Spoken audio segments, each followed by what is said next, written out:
સાથીદાર મિત્રો, એક નાનકડા વિરામ પછી આપણે પાછા મળીએ છીએ અને થોડો લાંબો સમય નીકળી ગયો છે. તબિયતની થોડીક નાદુરસ્તી, સ્પાઇન ઓપરેશન અને આ બધાની વચ્ચે અમદાવાદમાં શિફ્ટિંગ થવાનું હતું અને થઈ ગયો પણ છું. આ બધા પરિબળો એકી સાથે હતા. પરિણામે તબિયત અને થોડીક કામની ધમાલ, આ બધાની વચ્ચે આપને મળી શક્યો ન હતો. પરંતુ આટલા ટૂંકા સમયમાં રાજકીય ઉથલપાથલ અને દેશમાં બનતા ધાર્મિક પ્રસંગો પાછળની ઘેલછા, આ બધી જ વસ્તુ એટલી બધી ઝડપથી થતી ગઈ છે કે બધાનું આપણે એક પછી એક વર્ણન કરવા બેસીએ તો કલાકોનો કલાક નીકળી જાય. અને આપણા સોશિયલ મીડિયાઓ એટલે કે યુટ્યુબમાં આ તમામ વસ્તુને આપી રહ્યા છે, પણ આપણે એ જ વસ્તુને થોડીક જુદી રીતે લઈએ છીએ. કંઈ નવીન નથી, પણ આપણે, તમે પણ જાણો છો, હું પણ જાણું છું, છતાં એ પ્રશ્નોને ફરીવાર યાદ કરી સમજવા પ્રયત્ન કરવો છે અને એના ઉકેલ માટેનો આપણે રસ્તો શોધી રહ્યા છીએ. રસ્તો તો છે, શોધેલો છે, સરળ છે, પણ તમારા સહકાર માટે વારંવાર અપીલ કરી રહ્યો છું. અને એ પરિસ્થિતિ છે આપણે દેશની, કે આપણા દેશની ગરીબ પ્રજા જે ધાર્મિક રીતે અંધશ્રદ્ધામાં પ્રેરાયેલી છે, અંધશ્રદ્ધામાં સબળે છે એમ કહીએ તો પણ ચાલે, એવી પ્રજા, ખેડૂતો, જ્યારે વાત કરું છું ત્યારે નાના અને મધ્યમ ખેડૂતોની જ વાત કરું છું. મોટા ખેડૂતો પાસે તો ઘણા સોર્સિસ છે અને ઘણું છે. શિક્ષિત યુવાનો, એની પણ આપણે વાત કરવી છે. વાલીઓ, મધ્યમ વર્ગ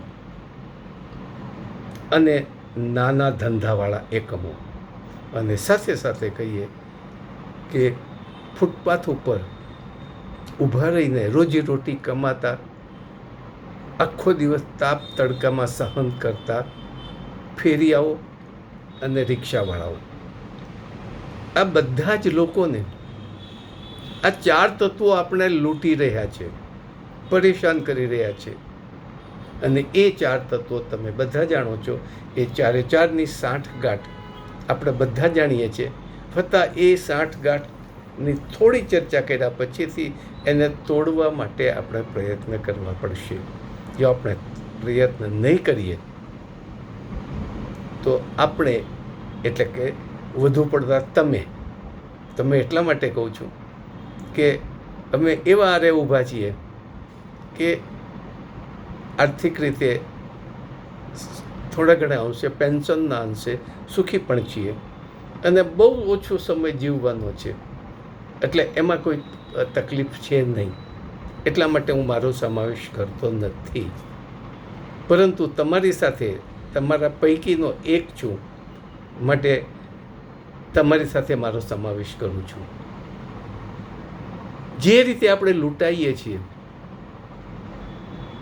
ચારે બાજુ પરેશાન છીએ, ચારે બાજુ નાની મોટી આફતો વચ્ચે જીવીએ છીએ, એ આફતોના મૂળમાં આ ચાર તત્વો છે જે તમે બધા જાણો છો. એ ચાર તત્વોમાં રાજકીય નેતાઓ, ભ્રષ્ટ નેતાઓ, એની પણ વાત કરવી છે. બીજું તત્વ છે ધાર્મિક ગુરુઓ, ધર્મગુરુઓ, જેમાં જે હાથરસનો પ્રસંગ બન્યો છે, જેમાં 125 કરતા લોકો અમાનવીય રીતે એકાબીજા ઉપર ચાલીને કચડાઈને મૃત્યુ પામ્યા છે. અને એને જોનાર એક કોન્સ્ટેબલને હાર્ટ એટેક પણ આવી ગયો છે. આ પરિસ્થિતિમાં આપણે જીવીએ છીએ. ભ્રષ્ટ અમલદારો, ત્રીજા પરિબળમાં ભ્રષ્ટ અમલદારો, આપણે રોજ છાપામાં વાંચીએ છીએ કે પેલો રાજકોટના ટાઉન પ્લાનિંગ ઓફિસરો પાસે અબજો રૂપિયાનું સોનું અને મિલકતો મળી આવી છે. એ તો એક નાનો મગર છે, મગરનું બચ્ચું છે. મગરમચ્છ તો આપણા આઈએસ અધિકારીઓ અને આઈપીએસ અધિકારીઓ છે. જે પ્રજાને બેફામ લૂંટી રહ્યા છે. અને ચોથી વસ્તુ આવે છે રાજકીય નેતાઓ સાથે સંકળાયેલા ઉદ્યોગપતિઓ. ભારતમાં 5-6 ઉદ્યોગપતિઓ જ છે, એમાં 2 કે 3 મહત્ત્વના ઉદ્યોગપતિઓ છે. અને આપણને ગર્વ છે કે આ બધા આપણા ગુજરાતીઓ છે. કેન્દ્રના શાસનમાં ગુજરાતીઓ છે. અયોધ્યાની અંદર ખરાબ રસ્તા અને બધું બાંધકામ કરનાર પણ ગુજરાતી કોન્ટ્રાક્ટરો છે. અને ગુજરાતના 2 થી 3 ઉદ્યોગપતિઓ આખા દેશને બાંધવા લઈ લૂંટી રહ્યા છે, જે આપણે બધા જાણીએ છીએ. સૌથી પહેલી વાત એક બાબત લઈએ છીએ. સરકારે હમણાં કેન્દ્ર સરકારે કાયદો કર્યો છે, અને એ કાયદાનું જો તમે મૂળ જુઓ ને તો પેલા કિસાનના 3 કાયદાઓ હતા, જે પુષ્કળ 1-1.5 વર્ષના આંદોલન પછીથી અને ઉત્તર પ્રદેશની ચૂંટણી હારી જવાના બીકે એ 3 કાયદાઓ પાછા ખેંચ્યા, કે જેના માટે ભારત કક્ષાના તમામ રાજ્યોના કિસાનો, ગુજરાતના પણ હતા, 1.5 વર્ષ સુધી લડ્યા.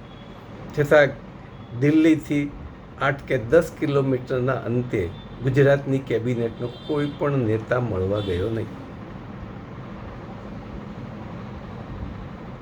એ કિસાન આંદોલનમાં જ્યારે એવું લાગ્યું, જો આની ઉપરથી એક બોધપાઠ લેવાનો છે, કે ભાજપને એવું લાગ્યું કે હવે આપણે હારી જવાના છીએ, ઉત્તર પ્રદેશ ગુમાવી રહેવાના છીએ, અને ઉત્તર પ્રદેશની ચૂંટણીઓમાં જો ભાજપ હારી જાય તો કેન્દ્રમાં એ ફરીવાર ન આવે એ 100% હતું. અને એના માટે થઈને એણે કિસાનોના એટલે કે એ બધા જ કાયદાઓ કેન્સલ કર્યા. કાયદેસર હજી પાછા ખેંચ્યા નથી, રદ કર્યા છે.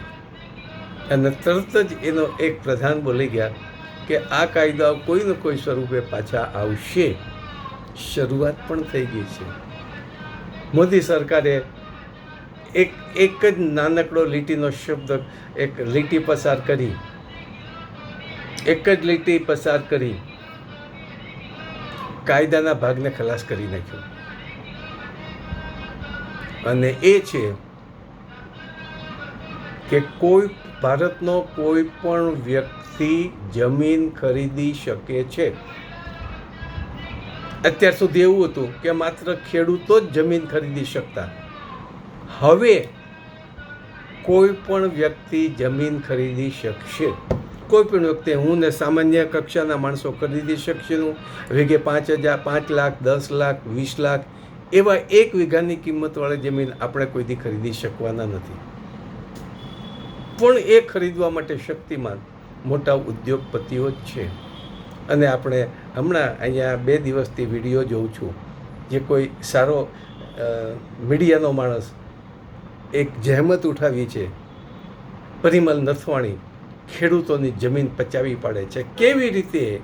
તો જે આપણા આની અંદર આવ્યું કે રાજકીય નેતાઓ અને ભ્રષ્ટ અમલદારોને સાથે મળી, કલેક્ટર અને પોલીસ અને રાજકીય નેતાઓ ત્રણેય સાથે મળી અને પરિમલ નથવાણીને કોઈને કોઈ બાને જમીન પચાવી પાડવાની, ઓછા ભાવે ખરીદી લેવાની ફરજ પાડે છે ખેડૂતોને. એના વિડીયો મેં સાંભળ્યા. અત્યારે હું જામનગરમાં નથી, પણ એ વિડીયો મેં જોયા. ધન્યવાદ આપું છું એ ન્યૂઝ મીડિયાવાળાને ભાઈને. ન્યૂઝ મીડિયા એટલે સોશિયલ મીડિયાનો એક યુવાન છે. એ યુવાને આખી ઝુંબેશ ઉપાડી છે. અને પરિમલ નથવાણી એટલે રિલાયન્સની સામે બાથ ભરી છે. એને આપણે સતત રીતે સક્રિય મદદ કરવી પડશે. પણ આપણે બધા વેરવિખેર છીએ. હવે આજે જામનગરની જમીન ખરીદી છે, ગીરમાં ઘણી જમીન રિલાયન્સે ખરીદી લીધી છે, અદાણીએ ખરીદી લીધી છે, ખેતી કરે છે અને પોતાની પ્રોડક્ટ ફોરેનમાં એક્સપોર્ટ કરે છે. જેનો બાપદાદાનો ધંધો છે એવો ખેડૂત નિષ્ણાત હોવા છતાં પોતાની ખેત પેદાશને માર્કેટિંગ યાર્ડ સિવાય વેચવા જઈ શકતો નથી, તો ફોરેનમાં ક્યાંથી જઈ શકે? ત્યારે આ બધા અંબાણી જૂથ એ પરદેશમાં પોતાની કેરીઓ વેચે છે અને પુષ્કળ કમાય છે. એટલું નથી, એ જમીન ખરીદવા પાછળના મુખ્ય કારણો છે પોતાની બ્લેકની ઇન્કમ વ્હાઇટ કરવા માટે. કારણ કે જમીનની આવક ઉપર ઇન્કમ ટેક્સ નથી. ખેડૂતોને ઇન્કમ ટેક્સ ભરવો પડતો નથી. હા, ક્યારેક ઇન્કમ ટેક્સનું રિટર્ન પરાણે ભરવું પડે છે. એવા મને પણ ઘણા મિત્રોએ વાત કરી કે અમારા બાળકોને પરદેશ મોકલવા હોય, બેંકોમાંથી લોન લેવી હોય, અમારે કોઈને કોઈ પ્રકારે ઇન્કમ ટેક્સનું રિટર્ન ભરવું જ પડે છે.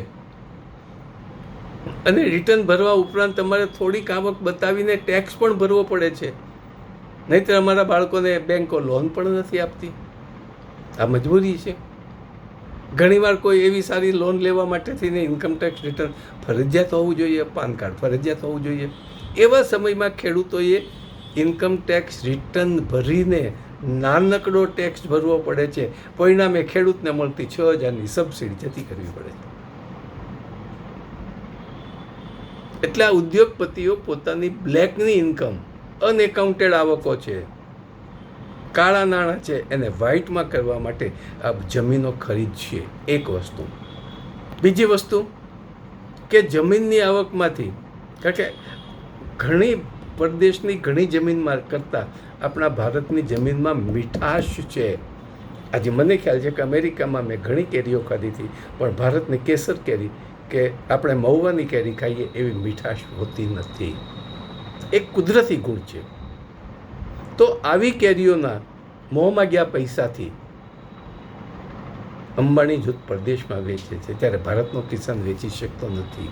કચ્છની કેરી પણ એવી જ છે, કચ્છનો ફ્રૂટ પણ એવો જ છે. આ બધા ફ્રૂટમાં જ્યાં અદાણી પડ્યા છે, અદાણી ખરીદી લેશે જમીનો.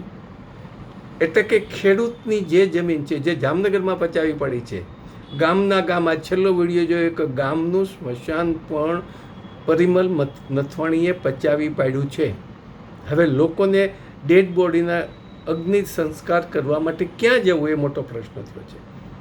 આ રાજકીય નરેન્દ્રભાઈ અને અમિત શાહની માફિયાગીરી છે. આવા માફિયાઓ છે, ફાલ્યા ફૂલ્યા છે. અને મને ખ્યાલ છે, સ્પષ્ટ છે કે જામનગર જિલ્લાનું રાજકારણ પરિમલ નથવાણી કે એ પ્રમાણે થાય, નરેન્દ્રભાઈ કે એ પ્રમાણે ન થાય. તો આ બધી સાંઠગાંઠ આપણને લૂંટી રહી છે, આપણે ખલાસ કરી નાખશે. આપણા ખેડૂતો સમજણ આવતા નથી. વારંવાર કહું છું કે ભાજપનું ખેડૂત સંગઠન, આમ આદમીનું ખેડૂત સંગઠન, કોંગ્રેસનું ખેડૂત સંગઠન અને નાના મોટા ફૂટી નીકળેલા આપણા ટ્રસ્ટના ખેડૂત સંગઠનો આપણને ભેગા થવા નથી દેતા. ખેડૂતો ખૂબ 10 વર્ષથી મહેનત કરું છું, પણ આ લોકો ભેગા થવા દેતા નથી. હેવટા ચૂંટણી ટાણે બૂંગીઓ વાગે એટલે ભાજપનો ખેડૂત સંઘ છે એ ભાજપનો પ્રચાર કરે, કોંગ્રેસનો છે એ કોંગ્રેસ તરફ પ્રચાર કરે, આમ આદમી પાર્ટીનો કરે. જો કે આમ આદમી પાર્ટી હવે ખલાસ થઈ ગઈ છે, બેઠી થવાની શક્યતા કોઈ નથી. અને એ તરફ આજે માયાવતી બેનની પણ પાર્ટી ખલાસ, એને રાષ્ટ્રીય કક્ષાની પાર્ટી તરીકેનું બિરુદ ચૂંટવાઈ જશે. શિવસેના તો ગઈ. શરદ પવારનું પણ રાજકીય પાર્ટી ખતમ થઈ ગઈ. આ મોદી સાહેબની ચાણક્ય ચાલ એવી છે કે એક પછી એક રાજકીય પાર્ટીઓને ખતમ કરતી જાય છે, અને એકમાંથી 2 થાય, 2માંથી 3 થાય. મોદી સાહેબને પ્રતાપ છે એટલે અંદરો અંદર ઝઘડે, અંદરો અંદરના ખેડૂતો જુદા પડે, એટલે કોઈ દિવસ સંગઠન થઈ શકે નહીં. એની પણ આપણે વાત કરીશું. તો આજે એક પરિસ્થિતિ છે કે આપણા ગુજરાતમાં ખેડૂતોને સંગઠિત ન થવા દેતા આ બધા પરિબળો છે. ક્યાં સુધી લૂંટાશું મિત્રો? અને ખેડૂતો છે એને આવક દેખાતી નથી. હમણાં જ એક એમપીના અહીંયા કડિયા કામ, રંગકામ, કલર કામ કરતા, મારા ફ્લેટનું કલર કામ ચાલે છે, એ કલર કામ કરતા એનો એક રાજપૂત છે, એણે એવી વાત કરી હતી કે સાહેબ અમારી પાસે જમીન છે પણ અમારે ખેતી પાછળ એટલો બધો ખર્ચ થાય છે, અમને બચતું નથી, એની કરતાં અમને રોજના 80 રૂપિયા મળે છે એ અમને વધુ દેખાય છે. વિચારો, ખેડૂતની આ પરિસ્થિતિ એમપીમાં પણ છે અને ગુજરાતમાં છે. પરિણામે ગુજરાતનો ખેડૂત, કારણ કે પરિમલ નથવાણીએ કલેક્ટર દ્વારા અને પોલીસ દ્વારા એવી ધમકી આપેલી છે, જે વિડીયોમાં તમે પણ જોયો છે, કે તમારી જમીનને અમે સરકાર ખરીદી લેશે, એક્વાયર કરશે. અને સરકારના ભાવ તો બહુ નીચા હોય, એટલે દલાલો પાસે કેવું રહ્યું કે એની કરતાં પરિમલ નથવાણી વધુ પૈસા આપે છે તો તમે વેચી નાખો. સાથે પોલીસ પણ હતી, કલેક્ટરનું પીઠબળ હતું, અને એ ગામની જમીન પચાવી પડે છે. મિત્રો, આ તમારો પણ વારો આવશે. ઉત્તર ગુજરાતનો પણ આ જ વારો આવે છે. ગીર અને આજુબાજુની જમીનો આખો લગભગ ગીર એ અંબાણી જૂથ પચાવવી પડશે, અને લગભગ કચ્છ અદાણી જૂથ પાસે જતું રહેશે. તો બાકી વધશે નપાણિયા જમીન. ત્યાં પાણી જ નહીં મળે તો ખેડૂતો મફતના ભાવમાં વેચવાની ફરજ પડશે. અને સમુદ્ર કાંઠાની જમીનો છે એ મીઠા ઉદ્યોગના માફિયાઓ પચાવી રહ્યા છે. આ એની વાત થઈ. ત્યારે બીજી બાજુ શિક્ષણના માફિયાઓ શબ્દ વાપરું છું, કારણ કે નીટ જેવા કે જે 33 લાખ વિદ્યાર્થીઓ ભારતના પરીક્ષા આપતા હોય, એ પરીક્ષાનું પેપર ફોડવાનું કામ માફિયાઓ જ કરે છે. ગુજરાતમાં જલારામ સ્કૂલના, ગોધરાની જલારામ સ્કૂલનું મેનેજમેન્ટે કર્યું છે અને એના કર્મચારીઓ કર્યું છે. પરિણામે 33 લાખ વિદ્યાર્થીઓની જિંદગી બરબાદ થઈ. પણ એની સામે એક વાત કરું કે ચીનના એજ્યુકેશન સિસ્ટમ એટલી બધી સારી છે કે જેમ આપણી નીટ કક્ષાની જે એક્ઝામ છે, એમ ચીનની અંદર હોકો એવું કંઈક નામ છે, એ જ્યારે ચીનમાં પરીક્ષા લેવાય છે, એ પરીક્ષામાંથી પાસ થયેલ વિદ્યાર્થીને આંતરરાષ્ટ્રીય કક્ષાએ એડમિશન મળે છે. ત્યારે ભારતના વિદ્યાર્થીઓને ભારતની કોઈ પણ પરીક્ષા, ગ્રેજ્યુએટ, ડૉક્ટરની ડિગ્રી લીધા પછીથી એ અમેરિકામાં જઈને પ્રેક્ટિસ કરી શકતો નથી. ત્યારે ચીનના, તમને જાણીને નવાઈ લાગશે, એ પરીક્ષાઓ 2 દિવસ સુધી એક ઉત્સવ ઉજવે છે ચીનના લોકો. એના વિદ્યાર્થીઓ જ્યારે પરીક્ષા આપવા જાય ત્યારે જેના બાળકો હોય કે ન હોય, પણ એ બધા એક ઉત્સવ ઉજવે છે. એ વિદ્યાર્થીઓ પરીક્ષા આપવા જાય ત્યારે એની સાથે રાષ્ટ્રગીતના એવા ગીતો પણ ગવાય છે, શૌર્ય ગીતો ગાય છે. એક યુદ્ધ લડવા જાય છે એ રીતે એને ગુલાબ આપે છે, એને ફૂલનો ગુચ્છો આપે છે અને પ્રોત્સાહિત કરે છે. કેટલા વિદ્યાર્થીઓ એકી સાથે આપે છે, નવાઈ લાગશે. 1,63,00,000 વિદ્યાર્થીઓ ચીનના એકી સાથે પરીક્ષાઓ આપે છે. ક્યારે પેપર ફૂટતું નથી. અને એ પરીક્ષા પદ્ધતિમાં 2 દિવસ સુધી, આ તાજેતરના ગુજરાત સમાચારમાં આખી જ વિગત આવી ગઈ બુધવારની પૂર્તિમાં. 1,63,00,000 વિદ્યાર્થીઓ એક જ દિવસે એકી સાથે પરીક્ષા આપે છે. અને એ પરીક્ષાઓ 2 દિવસ સુધી 10 કલાક ચાલે છે. 10 કલાક ચાલે છે. અને એટલા વિદ્યાર્થીઓનું રિઝલ્ટ બહુ ટૂંકા સમયમાં, હાર્ડલી 15 કે 20 દિવસમાં ડિક્લેર થાય છે. અને એમાં કોઈ પણ પેપર ફોડે એનું આખું જ મેનેજમેન્ટ લશ્કરના હાથમાં છે. લશ્કરને સોંપેલું છે. અને કોઈ પણ પેપર ફોડે એટલે કાંઈ પણ કર્યા વગર સીધો જેલમાં મોકલાય. એની સામે કેસ નહીં, પેપર ફોડવાની સાબિતી આવે, પકડાય, જેલમાં, અને અતિ કપરામાં કપરી સજા થાય. ભારતમાં શક્ય છે? ના, કારણ કે રાજકીય નેતાઓ જ પરીક્ષાના પેપરો ફોડે છે. એક નવાઈ લાગી કે તાજેતરના હમણાં એક મીડિયાની અંદર એક આવતું જે છે, આપણા સ્પીકર ઓમ બિરલા, એની ડોટર આઈએસની પરીક્ષામાંથી નાપાસ થયેલી, એવું કંઈક હતું. ઓછા માર્ક આવતા હતા. બીજા રાઉન્ડની અંદર એને કેન પ્રકારે એ પાસ થઈ ગઈ અને આઈએસ કક્ષામાં એ પહોંચી પણ ગઈ. ત્યારે એના કારણે એવું કહેવાય છે, હું નથી કહેતો, કે આ ઓમ બિરલા સ્પીકરે, લોકસભાના સ્પીકરે આની ચર્ચા થવા દીધી ન હતી. રાહુલ ગાંધીનું સ્પીકર બંધ કરી દીધું, ખળગેનું સ્પીકર બંધ કરી દીધું, અને ચર્ચા ન થવા દીધી. કારણ કે એના છેડાઓ, નીટના છેડાઓ ઉચ્ચ કક્ષાના રાજકીય નેતાઓ સાથે સંકળાયેલા છે. અને આ ગુજરાતનો હોય તો એવી પણ હ્યુમર હતી, કે ગુજરાતના નેતાઓ સાથે સંકળાયેલા છે. કારણ કે છેવટે અલ્ટિમેટલી, અને એ લાખો રૂપિયામાં ટ્રાન્ઝેક્શન થાય છે, કરોડો રૂપિયા, એક વિદ્યાર્થીના લાખો રૂપિયા ફી અપાય છે, કરોડોના અબજો રૂપિયામાં એનું ટ્રાન્ઝેક્શન થઈ છે. અને ગુજરાતના 50 વર્ષમાં 77 પરીક્ષાઓ ફૂટી. આ બધા કમાય છે કોણ? એટલે એ માફિયાઓ પણ કમાય છે. કોન્ટ્રાક્ટરો આપણા ગુજરાતમાં કેટલાય પુલ તૂટતા જાય છે, અને જે કોન્ટ્રાક્ટરને બ્લેક લિસ્ટમાં મૂક્યો છે એ જ આપણી ગુજરાતની ભાજપ સરકાર ફરીવાર કંપનીનું નામ બદલીને, માલિકો તો એક ને કંપનીનું નામ બદલીને એને ટેન્ડર આપે છે. આવા ગુજરાતમાં એવા પણ માફિયાઓ છે કે સરકાર સાથે સંકળાયેલા છે. એક વાત નવાઈ લાગે છે, અન્યાય પણ થાય છે, એની સામે અવાજ પણ ઉઠાવું છું કે મોરબીમાં જયેશ પટેલ જે બ્રિજ તૂટ્યો એમાં ખરેખર એનું એનાલિસિસ કર્યું, એનું થોડીક માહિતી મને મળી, જાજી મળી નથી, કારણ કે કુટુંબ સાથે હું સંકળાયેલો નથી, મોરબીના એવા કોન્ટેક્ટ નથી કે હું મળી શકું. પણ સમગ્ર પરિસ્થિતિનું તારણ એ મને લાગ્યું કે જયેશભાઈ પટેલે એ ગુજરાતના ખેડૂતો માટે થઈને કચ્છના નાના સરોવરમાં રણ સરોવર માટેની ઝુંબેશ ઉપાડી હતી, પ્રોજેક્ટ તૈયાર કર્યો હતો.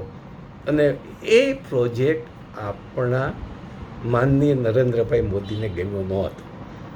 ગુજરાતમાં હતા ત્યારે પણ એને રજૂઆત કર્યા, દિલ્હી ગયા ત્યારે પણ રજૂઆત કરી, આગ્રહ પણ રાખ્યો.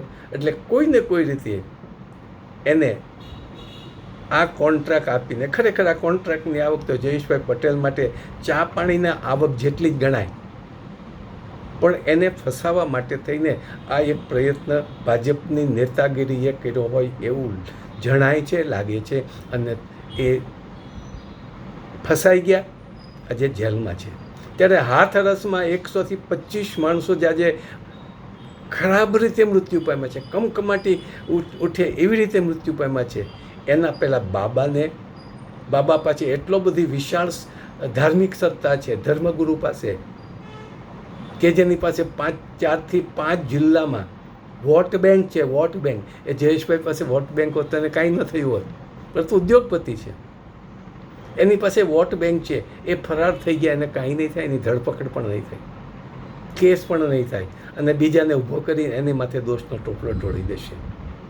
એવી રીતે નીટનો ટોપલો છે એ બીજા માથે ઢોળાઈ જાય છે, અને જે મુખ્ય માથાઓ સલવાતા નથી. એવી રીતે રાજકોટનો જે અગ્નિકાંડ છે એમાં મુખ્ય માથાઓ સલવાય નહીં, જુદી જુદી સરકાર પોતાની કમિટીઓ મૂકે છે, સીટ મૂકે છે, ને ત્યાર પછી CBIને સોંપે છે. આવી બધી કમિટીઓ મૂકી કેસને વેરવિખેર કરી નાખે. આ માત્ર સોગઠિયાઓ પાસેથી જે જમીન મળી ત્યારે અધ્ધર થઈ ગયો. એક ટાઉન પ્લાનિંગ ઓફિસર પાસે આટલી જમીન મળે તો કમિશનર પાસે કેટલું હોય? જો ગુજરાતમાં વહીવટ કરી ગયા અને કરતા હોય, કમિશનરોને ઘરે જે દરોડા પાડવામાં આવે, કમિશનર એટલે IAS અધિકારીઓ અને IPS અધિકારીઓ, તે એમાં ઘણા, બધાની વાત નથી કરતો, ઘણા લોકો ભ્રષ્ટ છે જેણે અબજો રૂપિયા ગુજરાતમાંથી લૂંટ્યા છે. એમાં ખાસ કરીને પેલી બેન રજત જયંતિ કે એવું નામ છે, ભૂલી ગયો હતું, કોરોના કાળની અંદર આરોગ્ય સચિવ હતી, અને એ વખતે ખૂબ જ જાહેર થયું હતું કરોડો રૂપિયાના ભ્રષ્ટાચાર થયા છે, પણ એની સામે મોદી સાહેબ કાંઈ કરી શકે એમ નહોતા. ક્યારે ગોધરાકાંડ કયો ત્યારે તે કલેક્ટર હતી. આ બધા એકાબીજા સંકળાયેલા છે. એ સાંઠગાંઠ કેવી રીતે તોડીશું? તમારા સહકાર વગર તૂટશે નહીં. આપણી સહકાર જ્યાં સુધી નહીં આવે સત્તા ઉપર, ત્યાં સુધી કાંઈ નહીં થાય, લૂંટાવું જ પડશે. તો આ પરિસ્થિતિમાં આપણે ક્યાં સુધી જીવીશું? ચાલો, તમે જીવી લીધો, તમે 50 વટાવી ગયા છો, ઘણી પેઢી, પણ તમારા યુવાઓ માટે તો શું? તો કાલે જ એક રોડ ઉપર એક કામ કરતો, મારે એક નાનકડું સિલાઈ કામ કરું તો અમદાવાદમાં તો એવા સિલાઈ કામ નથી કરતા, રોડ ઉપર બેઠા હોય છે. એ બાપાની વ્યથા શું હતી, એના ફાધરની, વાલીની. મેં કહ્યું તમારો છોકરો શું કરે? કે જો આ સામે ઊભો મોબાઈલ જોવે છે, એને માંડ પૈસા ભેગા કરીને ગ્રેજ્યુએટ બનાવ્યો છે. રોડ ઉપર દરજી કામ કરનાર વ્યક્તિ જે પછાત વર્ગનો છે, દેવીપુત્ર છે, પછાત વર્ગ તો મને ખ્યાલ નથી, પણ દેવીપુત્ર છે એવું એણે મને કહ્યું. હવે એને કંઈ નોકરી નથી 5-6 વર્ષથી મળતી, શું કરે? રસ્તો પણ બતાવ્યો એને. પણ હવે તો કેટલાય ગ્રેજ્યુએટ છે, નોકરી નથી મળતી, તો ભણાવો છે શા માટે? એના પૈસા માટે ફી આ શિક્ષણ સંસ્થાઓ લૂંટે છે. એને કેમ સરકાર અટકાવતી નથી? એને આપણી શિક્ષણ સંસ્થાઓમાં શૈક્ષણિક માફિયાઓ સાથે રાજકીય નેતાઓ સંકળાયેલા છે. લગભગ કોલેજોમાં બધાની ભાગીદારી છે. તો મિત્રો, આ બધાને જો અટકાવવું હોય તો એક વારંવાર અપીલ કરું છું, તમને ગળે નથી ઉતરતી. શા માટે ગુજરાતની પ્રજા આળસુ છે, સમજણ ધરાવતી નથી, અથવા સમજણ ધરાવતી હોય તો એક સૂતી રહી છે. સૂતાને જગાડાય, ઉઠે જાગતાને જગાડાય નહીં. તો જાગેલી પ્રજા છતાં સૂતેલી પ્રજા છે. સંગઠિત થવાની આકલ કરીએ છીએ છતાં કોઈ રિસ્પોન્સ નથી મળતો. અને એના માટે થઈને આપણે આપણા રાજકીય પક્ષની સ્થાપના પણ કરી છે. અને રાજકીય પક્ષનું નામ છે ગુજરાત કિસાન મજદૂર લોકશાસન પાર્ટી. કિસાન મજદૂર ક્ષમતા લોકશાસન એટલે યુવાઓ અને બુદ્ધિજીવીઓની વાત આવે છે. પણ આપણે જે જાગતા નથી, નિરાશા પણ આવે છે કે કોના માટે અમારે કરવું. જેને માટે કરવું છે એને જાગવું નથી, એને શોષિત રહેવું છે. એનું શોષણ થાય એમાં આનંદ આવે છે. મોબાઈલમાં અને માવામાં મસ્ત બનીને જીવવું છે. મિત્રો, મોબાઈલ અને માવા હોય તમારી જિંદગી, 50 વર્ષ પછી તમે જે ઘરડા થઈ જશો, તમારી પાસે દવા દારૂના પૈસા નહીં હોય, અને તમારા બાળકો માંડ પોતાનું પૂરું કરતા હશે, એમાં તમને ક્યાંથી સપોર્ટ કરશે? આ પરિસ્થિતિ તમે સમજતા નથી, એ મોટી દુઃખની વાત છે. ખરું છે, હું અમદાવાદ આવવાનું કારણ એક જ છે કે રાજકીય પક્ષને વધુ એક વ્યવસ્થિત કરી અને સ્થાપવો છે. પણ એક અનુભવ્યું પણ ખરું કે એ રાજકીય પક્ષના સંચાલન માટે દર મહિને કમસે કમ 50,000 રૂપિયા જોઈએ. નાનકડી ઓફિસ, એકાદો કોમ્પ્યુટરવાળો અને એકાદો માણસ રાખવા માટે થઈ 50,000 જોઈએ. હવે એ 50,000 રૂપિયા હું મારી આવકમાંથી તો સ્પેર કરી શકું એમ નથી. પાર્ટી ઊભી કરી મારી આવકમાંથી, મારી બચતમાંથી. 10 વર્ષથી દોડધામ કરી મેં મારી બચતમાંથી, કોઈ પાસેથી પૈસો માગ્યો નથી. હા, પાર્ટીની સ્થાપના વખતે એક જ મિત્રએ પરાણે 20,000 મોકલ્યા હતા. એ છે કુતિયાણાના કાનાભાઈ ખોટી. પરાણે મોકલ્યા હતા. સાહેબ ગભરાતા નહીં, હજી વધુ જોતા હશે તો આપીશ. બાકી કોઈ મારી સાથે રાજકીય પક્ષના હોદ્દેદારોએ એમ પણ નથી કહ્યું સાહેબ 2-5 હજાર રૂપિયા જે એફોર્ડ કરી શકે એમ છે અમે તમને આપીએ, આપણે પાછું પડવું નથી, બધાને હોદ્દા જોઈએ છે. પણ કોઈને આર્થિક રીતે નાનકડો ઘસારો પણ જોતો નથી. પણ મને કોઈ કહી શકે એમ નથી, કારણ કે અત્યાર સુધીની મારી પોલિટિકલ અત્યારે છેલ્લા 10 વર્ષથી રખડપટ્ટી મેં મારા ખર્ચે કરી છે. લિટરેચર પણ મારા ખર્ચે છપાયું છે. અને ક્યારેક હું હોઉં ત્યારે કોઈક મિત્ર એમ કે સાહેબ અમે તમને પેટ્રોલ પુરાવી દઈએ, ત્યારે હું સ્પષ્ટ ના પાડું છું. જ્યાં સુધી હું હાથમાં સ્ટેરિંગ લઈને બેઠો છું ત્યાં સુધી કોઈ મને એવી ટેવ પાડવી નહીં. તો મિત્રો, આ પરિસ્થિતિ છે આપણી. તો એ 50,000 રૂપિયા માટે એક 50 માણસો ભેગા થાય અને 50 માણસો ભેગા થાય કે 100 માણસો ભેગા થાય કે દર મહિને આ ખર્ચો ઉપાડી લેવા તૈયાર છીએ. નાનકડું જૂથ ઊભું થાય. ફરવાના પૈસા તો હું કોઈ પાસે લેવાનો નથી આજીવન. અને 1.5 વર્ષથી પાર્ટીમાં એક પણ ખર્ચ મેં નાખ્યો નથી. તો આ પરિસ્થિતિમાં પાર્ટીને ટકાવી રાખી છે. અમદાવાદમાં આવ્યા પછી વાસ્તવિકતાની તો મને ખ્યાલ હતી, પણ કદાચ થોડા લોકોને અપીલ કરીશ, અને જેને પોલિટિકલ્સમાં આગળ આવવું છે, જે કંઈક સુખી છે, એવા મિત્રો જો ભેગા મળીને આ ખર્ચો ભેગો કરે, એક આમાં મદદરૂપ થાય તો જ ટકી શકાય, નહીં તો ટકી શકાય નહીં. મિનિમમ 5,000 દર મહિને 1 વર્ષ સુધી આપે, પછી તો આપણી પાસે ફંડ મળી રહેશે. અને બીજું, આ પાર્ટીમાં કાંઈ પણ ખોટું કરવું નથી. કોઈની પાસેથી 1 લાખનું ડોનેશન લઈને 70,000 પાછા આપવા નથી. જેને આપવું હોય પૂરેપૂરું ડોનેશન આપે, અને બધું જ બેંક થ્રુ. નહીં તો એક પણ ભૂલ થઈ, હું સમજુ છું કે નરેન્દ્રભાઈ અને મોદી સાહેબનું જે બુલડોઝર ફરી વળે તો જેલમાં જવું પડે. ને આપણી પાર્ટી જેમ આમ આદમીની પરિસ્થિતિ થઈ એમ આપણી પાર્ટીની થાય. આમ આદમી એ ચૂંટણી ફંડ માટે જે આડાવડા કર્યા અને પરિણામે આજે એને જેલ ભેગું થવું પડ્યું છે. એમાં 100% ગુનેગાર નથી, 50% તો ખરા. કારણ કે ફંડ આડી અવળી રીતે નહીં આટલા બધા ખર્ચા ન કરીએ કે આપણે ગુજરાત માટે જ કરવું છે. ગુજરાત બહાર જવું નથી, ગુજરાતને જ સ્વાવલંબી બનાવવું છે. અને ગુજરાતમાં થતા ખર્ચાઓ આપણા જે સ્થાનિક કક્ષાએ રહેતા હોય એ મિત્રો જો વહેંચી લેતા હોય તો આપણને ક્યાંય ચૂંટણી પણ ઉઘરાવો ન પડે. અને આપણે એક પ્રણાલિકા પાડવી છે કે કોઈ પણ ઉદ્યોગપતિના મદદ વગર લોકો નાનું 100 રૂપિયાનું કોન્ટ્રીબ્યુશન આપે એટલે આપણો ચૂંટણી ખર્ચ નીકળી જશે. આ ગણતરી ખોટી પણ નથી, અનુભવેલી છે. અને ભાજપ પણ એ જ રીતે ચૂંટણી લડતો હતો. RSS પાસે પણ ફંડ નહોતું. મિત્રો, જો આ વિડીયો સારો લાગે ફોરવર્ડ કરો, સંદેશો પહોંચાડો. એમાં પણ તમે લોભ કરો છો. શિક્ષણ જેવા અતિ મહત્ત્વના મુદ્દાઓની ચર્ચા કરવામાં 134 જ માત્ર વ્યૂ મળ્યા. આમાં તમારો ઉદ્ધાર કેવી રીતે થાય મિત્રો? ન થાય. હું સમજું છું કે તમે એના માટે કોઈ ક્ષમતા ધરાવતા નથી, તમારી પાસે લાગણી નથી, તમારી પાસે એવો ઉન્માદ નથી, ખુમારી નથી કે આપણે આપણી સરકાર સ્થાપીએ. પણ એક જે સ્વપ્ન લઈને બેઠો છું કે ગુજરાતમાં આપણી સરકાર હોવી જોઈએ છે. કેટલું સફળ થાય એ હું નક્કી નથી કરી શકતો, કારણ કે એ બધું તમારી ઉપર છે. છતાં છેલ્લા શ્વાસ સુધી લડી લઈશ. નિરાશ નહીં થાવ. આભાર. જય હિન્દ, જય ગુજરાત, સ્વાવલંબી ગુજરાત.